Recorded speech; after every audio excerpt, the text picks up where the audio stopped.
Hey everybody, this is Matt. I'm making a new Pokemon TCG video, and this is for a new deck called Gengar Hoopa. And basically, I've always been a huge fan of Gengar. Gengar has always had really cool versions of it and stuff. And this version, the one from Phantom Forces, which was reprinted in Generations, it's just a really cool Gengar. He has a cool attack for a Psychic and a Colorless, where basically if the opponent's Pokemon has 3 or more damage counters on it, they're automatically KO'd. And that's fantastic when you're facing EXs with 180 hit points, or maybe 220 hit points with a Fighting Fury belt, or maybe it's a Mega Evolution with 210 or 220 hit points. So, I've been trying to get that card work for a long time, and there's been a bunch of stuff you can play with Gengar in the past. You know, I did a Gengar EX deck and stuff, and it's just a really cool card. It has free retreat. Haunter is really cool, where if you evolve into Haunter, you can make both active Pokemon confused. It's really cool. So I was testing out a Gengar deck. I was testing it out with Hoopa from Steam Siege, and I also had Fenda for 1 colorless energy could put 10 damage counter, or 1 damage counter, 10 damage on every one of your opponent's Pokemon. And I was playing that deck out, and then I ran into a Mewtwo EX deck, which I didn't know at the time was going to be like the best matchup for this deck. And the Spinda started not doing very well. So I started shifting focus to the Hoopa, and the Hoopa was putting in so much flipping work against those Mewtwo EXs and the Mega Mewtwo EXs because he could hit for weakness.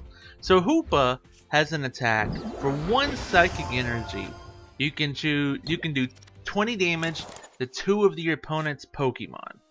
So it could be their active and one of their bench, or just 2 of their bench, you know?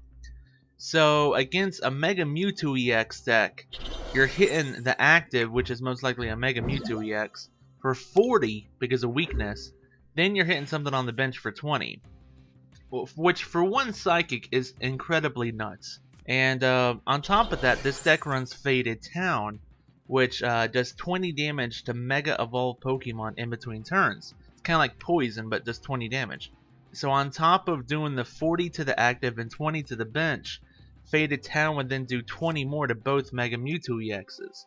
And like even though the best I could really come up with was just multiple Hoopa, you know, getting a Hoopa out and getting another Hoopa out, and I wasn't able to get the Gengars up as fast as I wanted to in that matchup. The Hoopas were putting in so much work. You know, especially if you Lysander something out there, you know, that they can't easily retreat, and then you just start sniping the bench and letting the Faded Town hit the Mega Evolutions. Just doing crazy amounts of damage to the deck, and I won it pretty good. And I really wanted for this video to show you that matchup. I wanted to show you a Mega Mewtwo EX matchup, just to show you how awesome Hoopa is against that deck. And it just didn't work out. You know, I tried playing, I think it was like 7 or 8 games in a row, and I just did not run into a Mega Mewtwo EX deck. You know, it's funny. You know, you run into these decks so much when you're not recording, but the second you start recording, they just don't even show up whatsoever. So this was my best game. I felt like it was the best game because in some cases, you know, I beat the opponent really quickly, or they beat me really quickly, which can happen with Gengar. You know, Gengar doesn't do a lot of damage and relies heavily on Hoopa to put the damage counters on the opponent, along with Burst and Balloon to put them on them too.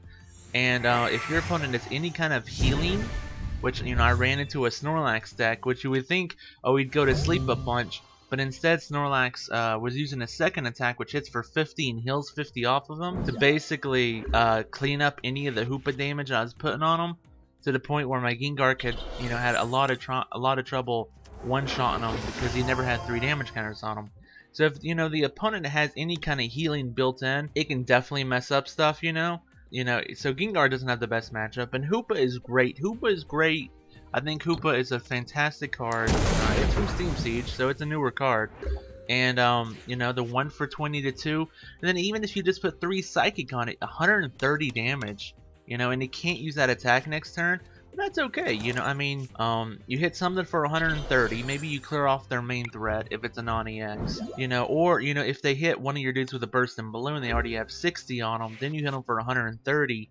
So that KOs some EXs that don't have Fighting Fury belt on it. and then you can just keep sniping the bench and stuff. I mean, the deck doesn't pump out a tremendous amount of damage. And that's the issue. I mean, you really need to have the Hoopa going. You rely heavily on Burst and Balloon in this deck, because that's how you put these damage counters on stuff. And you can come up with some really creative combos where you basically send up a Hoopa like I'm doing about now, and you know, you put on a Burst and Balloon, snipe something, and know that the Hoopa's gonna die. And it's okay if it dies, because your opponent's gonna have to take 6 prizes, or at least clean off your bench. But you know, in a lot of the matchups, it's funny how often the opponent had a counter to the Burst and Balloon, whether it's licensed or something else up, and that was a really common tactic. You know, if they didn't want to get hit by the Burst and Balloon, so they would just license or something else up, or escape rope and force it back to the bench, or you know, even sometimes my opponent wouldn't even attack because they'd be like, well, the most he's doing next turn is 20 to something, you know, so I'm just not even gonna take the damage, you know. And so Burst and Balloon does have its downsides and stuff. And also, you know, Faded Town is great against the Mega Evolutions, but it doesn't work at all against non-Mega Evolution decks. And I think that's where something like that Stadium that can reduce your opponent's bench to 3 would really come in use, because you know, it's good against Raichu decks, it's good against Rayquaza EX or Mega Rayquaza EX decks, and it's good against Xerneas decks, which, you know, I've been running into more often now. So I think that would be a good option. Again, how do you fit in multiple stadiums? I mean, you definitely. I mean, if you run into a Mega Evolution deck, you definitely need the Faded Towns enough to win the Stadium War at least. That could be hard if you reduce it down to 2. I don't know. The deck could probably use some work. You know, I have 4/4/4 line of Gengar. And did I take out the rare candies? I don't know. I don't know. In one of my other Gengar builds, I had rare candies. Maybe this one I took out the rare candies. But you kind of don't want to skip the stage, because the Haunter can be really useful. You can do a cool thing where you put the Burst and Balloon, even if you have no energy. You put a Burst and Balloon on a Hoopa, you know, and then confuse them with a Haunter on the bench. So if they hit you, they take 60. If they don't hit you, they hit themselves for 30. So either way, they're hitting themselves. And Confusion actually sets up pretty well for a Gengar. You know, the only thing I would say I was having a lot of trouble with the deck was getting the energy out and keeping it out. You know, I run 8 Psychic Energy, and there was times where I just couldn't draw into an energy. There'd be games where I'd start out with 2 energy, or I'd draw into 2 energy, and then that would be the only energy I'd play. The only energy I'd draw into, like, for half the game, you know. I don't know if it's just, you know, I don't have ways to go get it. Maybe I need to put in a Professor's Letter or something, but it's an interesting matchup. I think the Hoopa Gengar deck definitely has the ability to come back. You know, if things are looking bad, it can come back and do something. But it definitely needs a few more tricks and bells and whistles to it. I think if the deck maybe ran Shaman instead of Octillery, it maybe would run a little bit quicker. It can be hard setting up multiple Gengars and an Octillery, and a lot of the time, or not a lot of the time, but sometimes you run into a Garbodor, and they just shut off your powers. And if you don't have the Octillery already out, then you're kind of, you know, SOL. But you know, if you go get the Shaman right away with like an Ultra Ball, that would help set up stuff, you know. So maybe, you know, I just don't own any Shaman, and I don't like working with Shaman, especially in a non-EX deck. You know, I don't want to give them the option of bringing it up there and one-shotting it for 2 prizes. I'd rather they take all 6 prizes, but I will say the deck does take a little bit of time to set up. And I think there could be some strategy where you disregard the Gengar altogether and you just go Hoopa. You know, the one downside with the Hoopa is, because I'm running Burst and Balloon, I can't run Fight and Fury Belt, which, you know, would make Hoopa much stronger. It would allow Hoopa to hit the active for 30 and have like 170 hit points, which could be good. I mean, that would allow Hoopa to hit the active for 140 with his second attack.